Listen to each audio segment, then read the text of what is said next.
Okay.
Okay.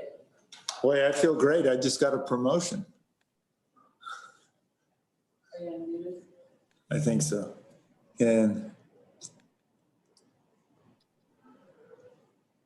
can you hear me?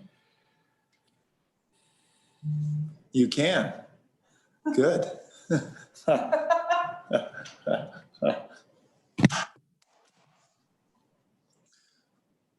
Well, thank you, Director. And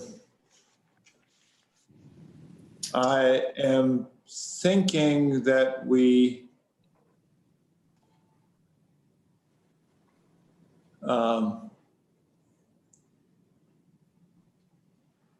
need to have Goshen Irrigation District, I think. There they are. Yay. Yeah, we're here. So I think we're all gathered, and thank you to the folks on the district.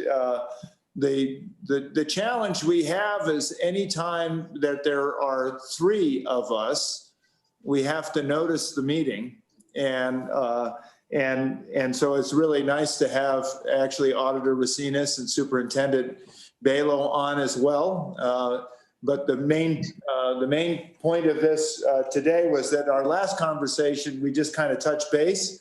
I wanted to touch base again, but my main thing was I didn't have a chance to really make sure that Treasurer Meyer and Secretary Buchanan were there. They both come from your lovely county, and I can't trust any of them when they get home. So I need to chaperone them. Which is why we are where we are. But with that, what I thought I'd do, this is pretty informal. And Director, did you have any opening comments or?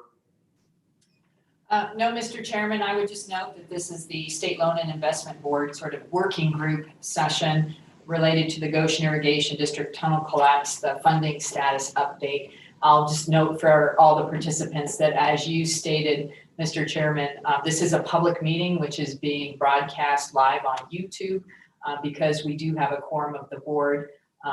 We notice it as a public meeting, so there will be the ability for the public to view, but we are not set up to take public comment or anything of that nature. It's just more of an informational meeting as I understand it. That was my intent.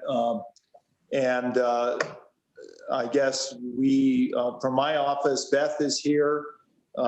From State Lands, we have obviously the director, Deputy Director Crowder, and Beth Blackwell and Amanda Sewell. And from Water Development, we have Brandon Gephardt. I thought we might have Director Budd with us as well. Mr. Chairman, she RSVP'd, but I'm not sure where she's at. Beth, would you have Beth Calloway, any update on that? Governor, we do have Ashley Paulsrud from the Office of Homeland Security here today. See there, yeah, okay. Thank you. Well, Beth, did you want to just set us up quickly, or again, this is really informal, but thank you for pulling it together. Yes, of course. Thank you, Governor. Hello, everyone. I am Governor Gordon's advisor on natural resource and water issues, so that's why he's calling on me today. Been here through the Goshen Irrigation District history of things since the start.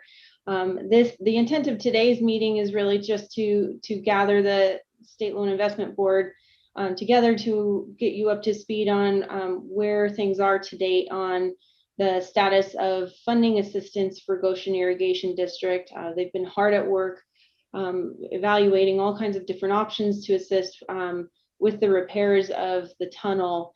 And it's important to distinguish the difference between the temporary repairs, which were of emergency importance right away when the tunnel collapse happened. But now the irrigation district is conducting the long-term repairs phase of things. So lots of irons in the fire as far as funding assistance, and great work from everyone from the state of Wyoming and from the State Loan Investment Board to come together to supply options and help them through that process. And so today was the goal to just go over the status of those funding packages that have been awarded already, what's been paid off, and then give you the chance to interact with Goshen Irrigation District and answer any questions and exchange additional ideas. Thanks. Thank you. I see, who all do we have? I see Rob, I see Bob. Who else do we have from Goshen Irrigation? Linda, is she there? Yes, I'm here. Thank God.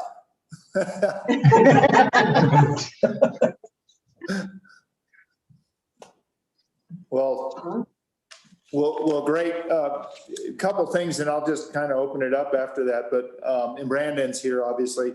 A couple things I'd kind of lost track of. I did talk to Governor Ricketts of Nebraska, and after I talked to him, I heard there was a little bit of a snafu on their funding. Are they contributing at all to this effort, or any challenges there? Just before we get into the other pieces. Governor Gordon, so far they've paid us $2,015,000. They roughly owe us close to $820,000 is all that's left. Oh, that's great. That's yes. That's good. So, well, Secretary or Treasurer, do you want just a general overview, or are you pretty much up to speed? I haven't had a chance to catch up with you. I just wanted to make sure we were all on the same page. I know, Treasurer, you had talked a little bit about maybe the facility that we have for local governments being expanded to include irrigation districts for a low interest loan. Yeah, and I think that there's some legislation that's going through there. I've been involved in some of that when they've reached out to me from the legislative branch. As far as I know, at least in the Senate, I think it's got good legs. I haven't talked too many of the House people to find out what the prospects are there for that legislation, but essentially that's the legislation that Senator Peterson brought on board several years ago, and it has some low interest loans out to 25 years.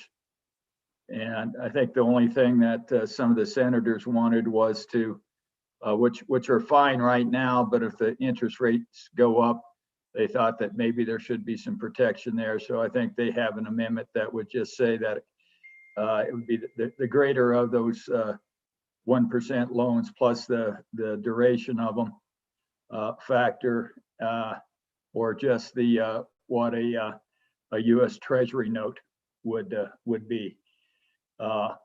So that's the only, I guess, update as far as what I've seen in the draft. Otherwise, I think it's as far as I know, it's going to move forward. So, but I would hope that, you know, that would be the funding source of last resort, because there's a lot of other instruments out there where GID can get some. I think they're more aware of those than I am. I'd be interested to see what the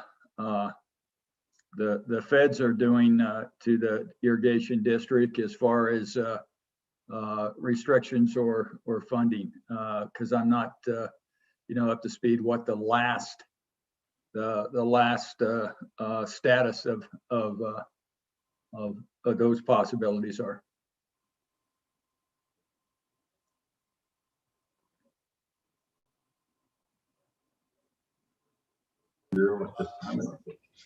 Go ahead if you want to, and kind of give us where we are. It's really good to see you guys, by the way. It's nice to have snow on the ground too.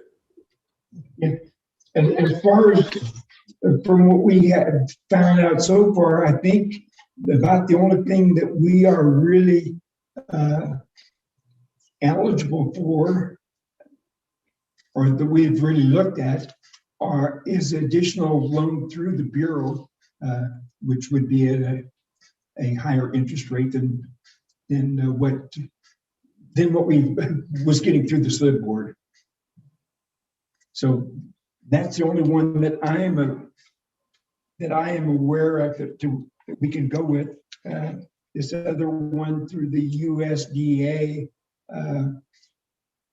don't know all the details, but that doesn't sound like that one is very feasible for us to apply for. There's so many loopholes to jump through on that one.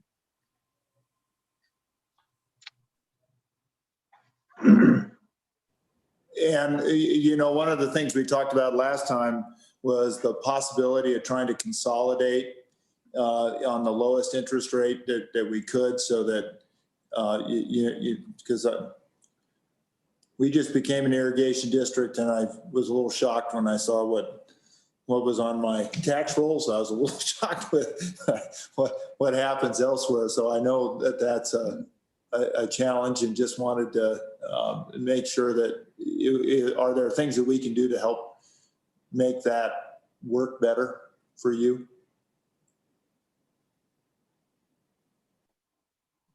Right now, I don't know of any. Do you know of anything, Sean? No, Governor Gordon, this is Sean Booth. Currently, we owe the Bureau of Reclamation nothing as far as that loan's paid off in full. Okay, so as far as our relationship with the Bureau is that emergency loan that we had gotten from them for the Emergency Act and whatnot, that's paid back in full. Okay. As far as, you know, with the application that we got in to FEMA, and then we find that out this summer, if we do qualify and it is accepted, then where we're going to probably need help would be the 25% that is unforgiven. That would be our next step to figure out how we could structure a loan, file for another grant, anything we can do to, you know, help the landowner as far as ease the pain of the assessments and or a long-term loan, you know, to stretch it out over a number of years. But financially, that's looks to be our next step, would be that. We don't know if the USDA underneath some of those farm loan programs, some of the language, I don't know if irrigation districts would qualify. through the USDA. And we'll investigate that some more, but I think that's mostly primarily directly for the farms, but I'm not positive on every program that they have. Well, thank you. So status of FEMA then is really the most outstanding thing. And you've got most of your last we were talking, you were lining the tunnel. Is that pretty much complete at this point? Yes. With the exception, our last board meeting, we are going to hire Benchmark to assess the total cost of what it would be if we were to choose to dig it out. And so we have an estimate for landowners. There's some landowners that are still wanting us to look into that, and so we are. And so I spoke with Kurt Meyer here a while back about using some of the Wyoming water development money, the 200,000 that was appropriated towards us, towards engineering, and we're using some of that money to look into that potential project. Okay. Yeah, Mr. Chairman. Sure. Yeah, and on that, one of the big question marks, I think, on whether it was going to daylight is whether or not the GID could store their topsoil on state lands. And I distributed some stuff that to each of the four of you about some of the types of leases that we have for storage of topsoil and use of state lands and construction purposes. And I would hope that before Benchmark does their study, that we as a board could get together and maybe cap the cost to the irrigation district at what we would be losing if we allowed them to store the topsoil plus the reclamation. Otherwise, Mr. Chairman, if this land was for grazing and the state was getting $750 an acre for grazing, that we would lease it to them for that $750 for the periods in which it couldn't be grazed and to the time it was reclamated and put back into the original use. Because if you look at it from the standpoint of I guess an appraisal of storing topsoil right outside of a town, that's a huge price. But if it's out in the middle of nowhere on a state section, I would hope we'd be fairly accommodative in the process. Okay. Secretary, did you have any questions? I wanted to just ask, legislatively speaking, on the notes that I have, I know we've talked a little bit about changes to the capital construction loan program for infrastructure. I think that's tied to the PMTF. I don't know where we are as far as eligibility for that. I don't know if that's the direction we want to go. So that was one question. And then we mentioned the farm loan program, and Sean was talking a little bit about, on the federal side of things, but I took that to mean perhaps something within our purview as Slib. So if we could just address those 2 points, that would be great.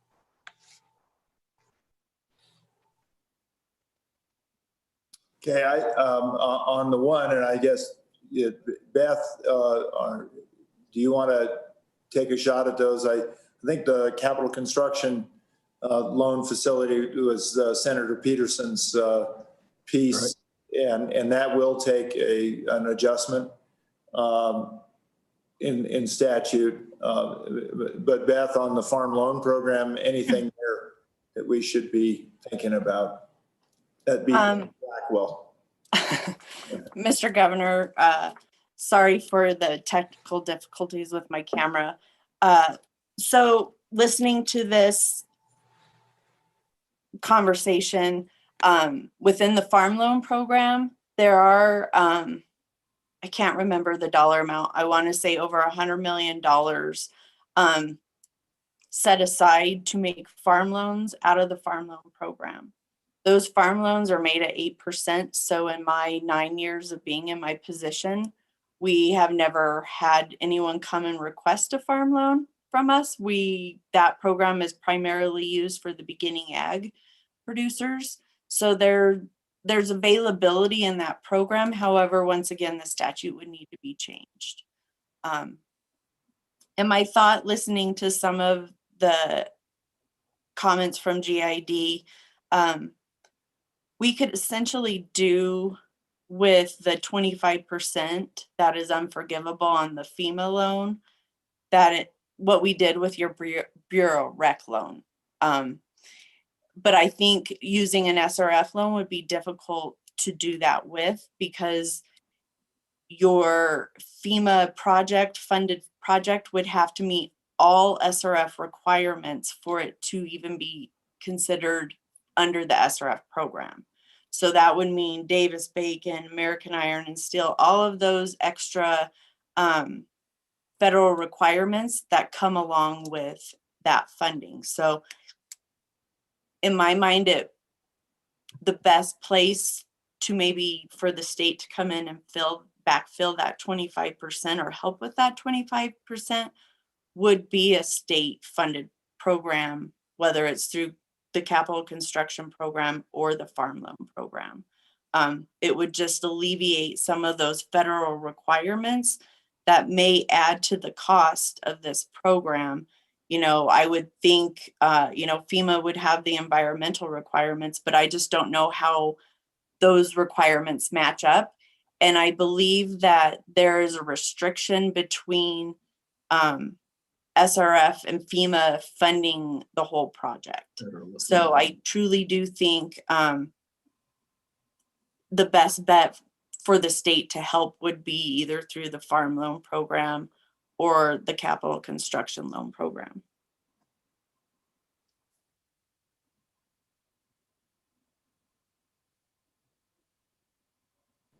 Thanks, Beth. Appreciate that. Does that make, Sean or Bob, does that make sense to you? Yeah, yes. Mr. Governor, could I make a comment, please? Sure, yeah. Everybody at the Bob Cox Coast Irrigation District, one problem we have at this time, that hasn't been mentioned, is funding. The FEMA application has only been sent out for one option, permeation grouting. And I am one of the landowners that wants it dug out. If that's awarded that way, we got kind of a catch-22 here. We need to see if we can add an option to that FEMA deal, so we have both options for use that money either way. And right now it's rodent only for the permeation grouting. So we need to kind of address that somehow if we possibly can. Yeah, I think I understand the point. And Ashley, I don't know if you want to try to address, I don't know if we have many options there, but go ahead. Thank you, Governor. We do have a couple of options. Unfortunately, one of them is not to just amend the scope of the application. So the application was put out through FEMA to do the grouting. It is a nationally competitive grant program. So if money is awarded, it will be for that particular option. However, we do have an option to, decline that award and apply for a new project that would be the open cut. That would have to go through the same steps that we went through with this one. It would have to be a brand new application in a new grant funding year. And then that project would also be nationally competitive. So I think there are options, but unfortunately it's not as easy as just changing the scope of the project once it's been awarded. Ashley, this is Beth Blackwell. is the end date for this year's grant passed, or the due date for that? Are they able to put in 2 applications for the same funding cycle? They could have put in 2 applications. We kind of recommend that entities don't do that, just because it is nationally competitive and they stand on their own. And so it would put both of those applications in direct competition with each other. And then there's the potential that neither one of them gets funded. So they could have done that. Yes, that was an option. That grant application had to be to FEMA by the end of January. It had to be submitted to FEMA by January 29th. And so there is not an option to submit any further applications for this funding year. However, it is an annual grant, and so applications will open again in the October 1st timeframe for next year's funding cycle. Mr. Chairman? Go ahead, Treasurer. Yeah, a question for Ashley. The 25% non-forgivable part, does that have to be identified, the funding source for that, or not? It doesn't necessarily need to be identified right now.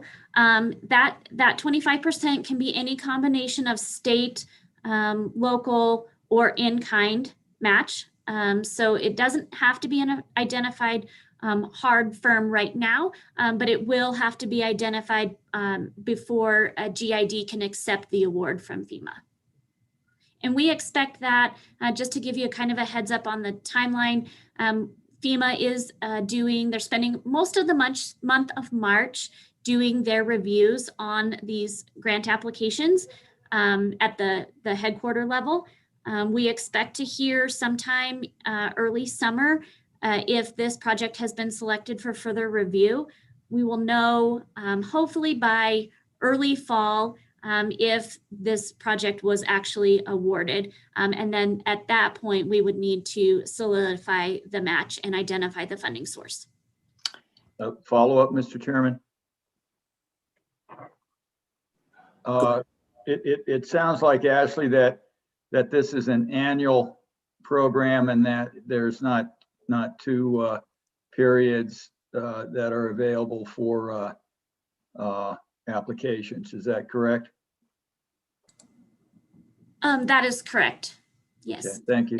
It is an annual application. The applications usually open October 1st, and then they're usually due to FEMA sometime in January. Thanks.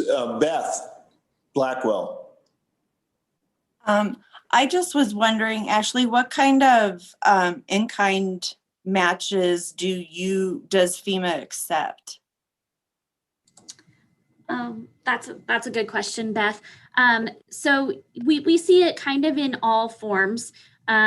Most of the time when we're talking about mitigation projects or projects that have to deal with land, it comes from landowner match. So if the landowners provide any of the work or they volunteer their time for to do any of the work, then the value of those hours can be used as in-kind match.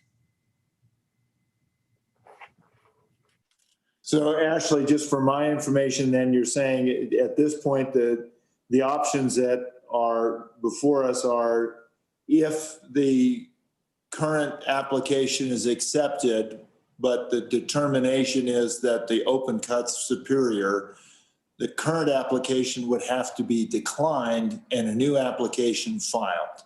Is that correct? That is correct, Mr. Governor. Okay.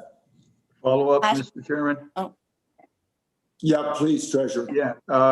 Now, am I to understand that this application is for 2 of the GID tunnels? And I'm wondering if this application could be, if it was approved, whether or not they could use it for one of the tunnels and then decline it for the other one if the daylighting of one of the tunnels seems to be more appropriate. And I'm just curious as to whether it's an all or nothing, or whether they could do one tunnel and not the other one, and do daylighting on one. Yes, thank you, Treasurer. Yes, that is an option. They could, if they decide to open cut one of the tunnels, we could amend the scope to only include one tunnel. We just can't add any additional work to it. Okay, thank you. Mhm. Thanks. Brandon, thank you for joining. I didn't know if you had any additional color that you wanted to discuss or thoughts you might have on this. Thank you, Governor. The only thought that we had in previous discussions was NRCS funding, but I think we determined that the issue with that application is the amount of planning and the environmental planning that would have to occur before the funding were obtained. And I think with the situation at Goshen, that it's probably not all that applicable for this circumstance. And Brandon, if you were going to go to an open cut, would you have to slope the sides of where the open cut was, like at a 2-to-1 or 3-to-1 kind of ratio or something like that? Governor, yes, you would, and it, depending on the depth, you might be looking at benching at certain intervals as well.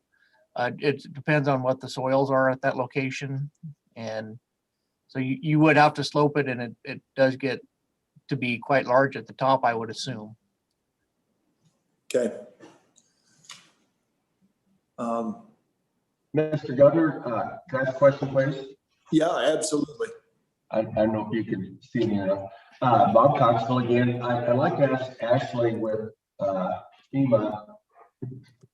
We had a phone conversation here quite a while ago about the $200,000 they had set aside for engineering and collecting data.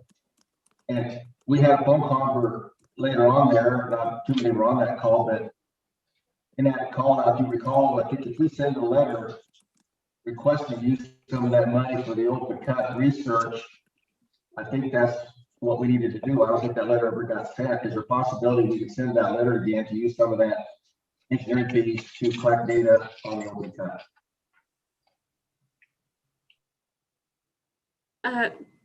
Mr. Chairman, yes, we could send a letter. Goshen Irrigation District did receive some separate mitigation money from FEMA to do some planning and design work for this project. I believe a portion of that money, and Linda will have to jump in here, but I believe a portion of that money has already been spent on the contractor that was looking at the grouting option. If there is money available still in your award, we could potentially send a request to FEMA for them to allow the open cut option to be explored as well. I would need a letter from the board requesting this change in scope, and then I will forward it to FEMA.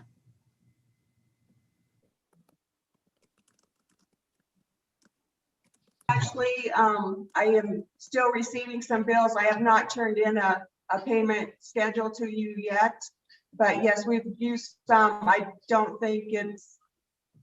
think it'll probably be like 50,000 is what we will be requesting back from you here soon. Okay, thank you. So Linda, one question I had, I think this goes back some time ago. There was, I think there was a down payment and maybe some inventory that was taken on some, I want to say it was 10-foot diameter pipe. And that was determined not to be suitable for the volume. And then we went to the other application. My concern was that GID had to own that.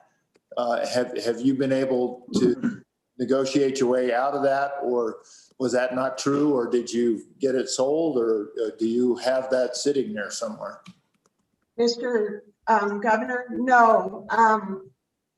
SAK Construction is still trying to get that sold for us. It is still in Texas, waiting to come. There was only 2 pieces of that. So we would deal with one, and Gearing Fort Laramie would deal with the other one. So, but I have not heard back yet if they've had the opportunity to get those sold yet. You would probably like to know the amount. I think it was like 50,000. It was like 35,000 is what we paid for that, those 2 pieces. Okay, Mr. Chairman, yes, Treasurer. I'm just, how many feet was that in those, in each piece? Long? 20. Those are 20 footers. 20 footers, 10 foot? Yes. Yeah, they're for sale, Kurt. You need. Well, you know, I was actually thinking about that. I've got a little spot I could put those, but that's the site. I'll give you guys a call later. We will make you a deal. Okay. Brandon. Yeah, Governor, one thing that popped into my head as we're discussing, we're hearing rumblings that there may be an appetite for the federal government to reauthorize the WIN Act. And I think the topic sounds like it might be starting in California, but if the WIN Act were to be reauthorized, there could be potential to include something like this maybe in that bill if we work with Congress. I don't know much about it, but I just hear the rumblings that it might be of interest.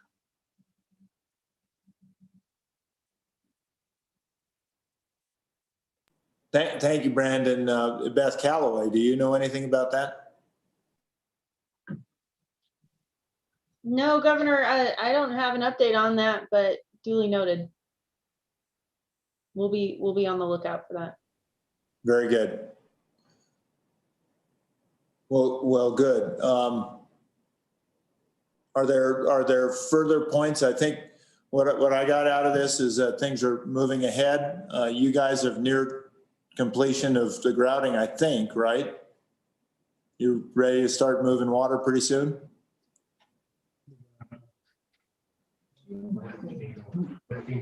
Yes. Yeah, with FEMA funding. Now, we had a landowner meeting this week, and after speaking with one of the grounders that did a presentation, we're looking at probably starting the bidding process this spring and summer, pursuant upon the FEMA grant being approved. So that if it is approved, we have bids available at that time so that we could go right to grouting one or both tunnels this next winter for the next irrigation season, so we could get the ribs out and increase our flow. Wonderful. When are you planning to turn? Also, we are, what we did for this immediate irrigation season is to increase flow. We got it approved through our engineer and the Bureau engineers. We are welding steel sheets to the steel ribs inside the tunnels to alleviate the friction. Those ribs are creating so much turbulence inside the tunnel, it restricted our flow considerably. With welding steel sheets of these, it'll smooth it back up to where basically all we're going to have is a tunnel with a diameter that's a foot narrower than it was previously. Oh, so that was kind of a temporary repair. It was an inexpensive cost for the amount of increased flow that we could get. That sounds great. That sounds great. When do you usually turn on? We can turn on May 1st. The snowpack's increasing. We had a water, of course, Matt Wells gave us a water update, and it's still pretty low, but our snowpack's increasing, and projections are going to be pretty close to just above an allocated year. So we potentially could have a full irrigation season if we continue to get snowy weather up high. Yeah, let's hope for that. So, Yes. well, good. Is there anything more that you need from us or we need from you? I just run around. I don't know if there is. Mr. Governor, Yep, I'd like to make a comment. yep. Kurt Meyer was making a point there a little bit ago that is absolutely huge. I was going to reinforce that point. Having some place to put this dirt makes opening the cut tremendously more feasible. So I really hope you folks study that, please. That would, we can reseed that and make it any way shape we want to put it back into service after we're done, beautify it. That would be right beside our cut. That would be a very huge and needed hero of Goshen County. Yeah, and I recognize that, Bob. I think you know that's up to you guys. My only concern is a bird in hand is sometimes worth two in the bush. But I do appreciate the fact that having an open cut allows you to get your full allocation, and that's also very desirable. I guess I may like use the wrong words. We need your permission from the Slib board for some place to put that dirt on the state lands like Mr. Myers was making earlier. We need that permission from you folks. Yep. All right, Secretary Buchanan, anything?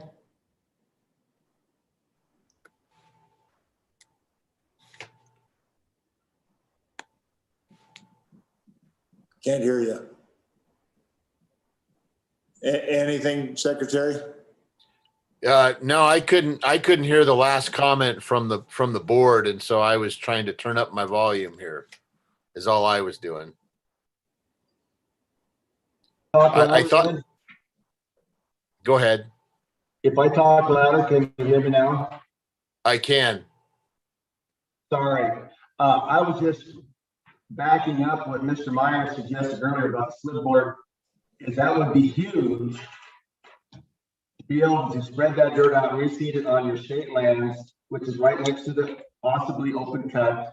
I really would hope you consider that. That would cut the cost down terrifically. If you folks would let us spread it out and reseed it to your standards and put it back in service, we don't have to haul the dirt very far.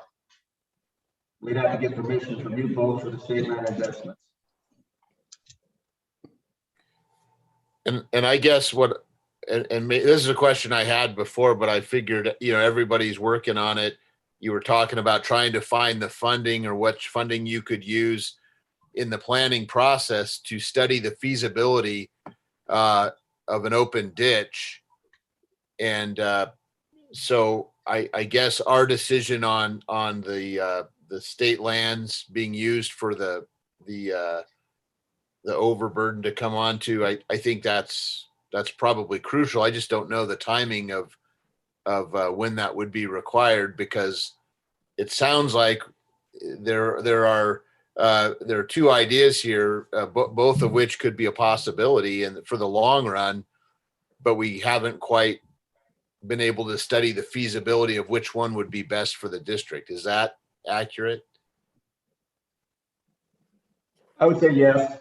That one option, if we knew that the possibility of putting some dirt on some state lands would be huge to make that option better. Add this, Sean Booth. I do know, speaking with Bob Taylor, that he's also looking at a risk assessment of the open cut, because that is extremely sandy soil up there. And the grade at which it would have to be dug out to go that deep, you're going to be capturing water from upper hills that are going to be collecting potentially into the system instead of being diverted under the canal. So he's got to look at all those things when he's giving us the numbers of what it's going to cost as far as an open cut, along with a risk assessment, because currently, of course, those tunnels shed water. And where they're located, as sandy as that is, whether it's a 1-3 pitch or even flatter, you're considering a lot of acres of land, and it's got to be able to hold, that canal's got to be able to hold in a big downpour of a flood. Canal because of the open.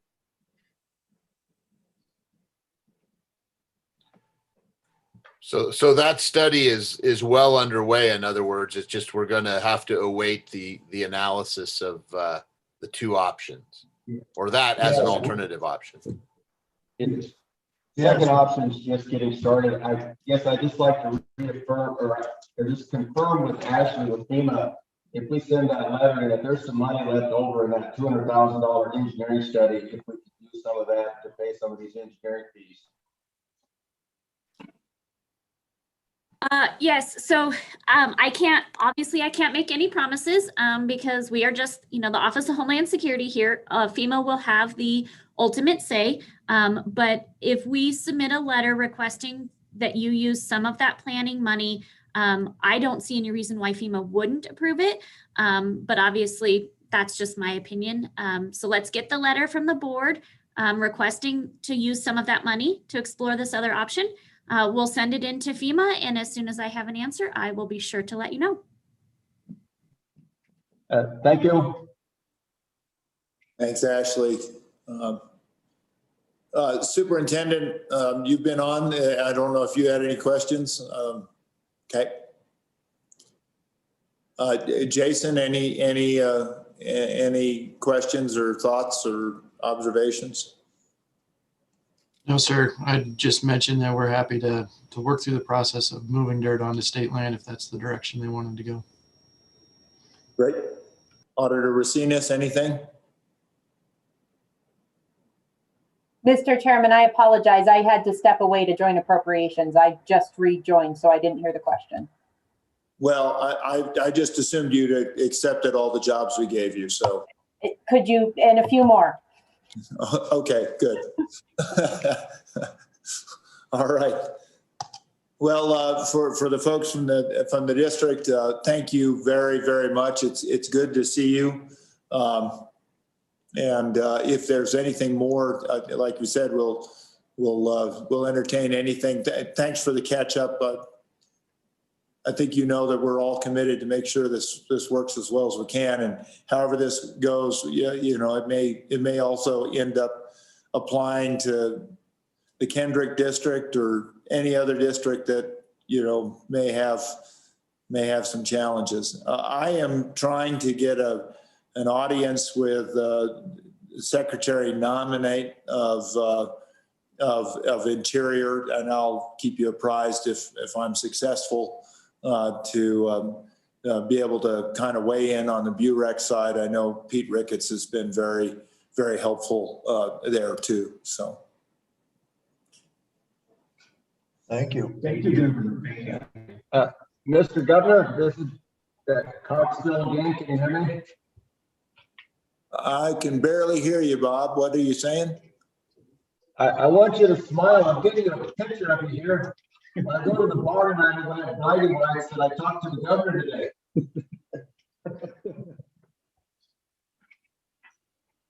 Well, all right. Next time, I hope we meet in person. I'll bring donuts. Okay. I'm a donut guy. Thank you. Thank you all.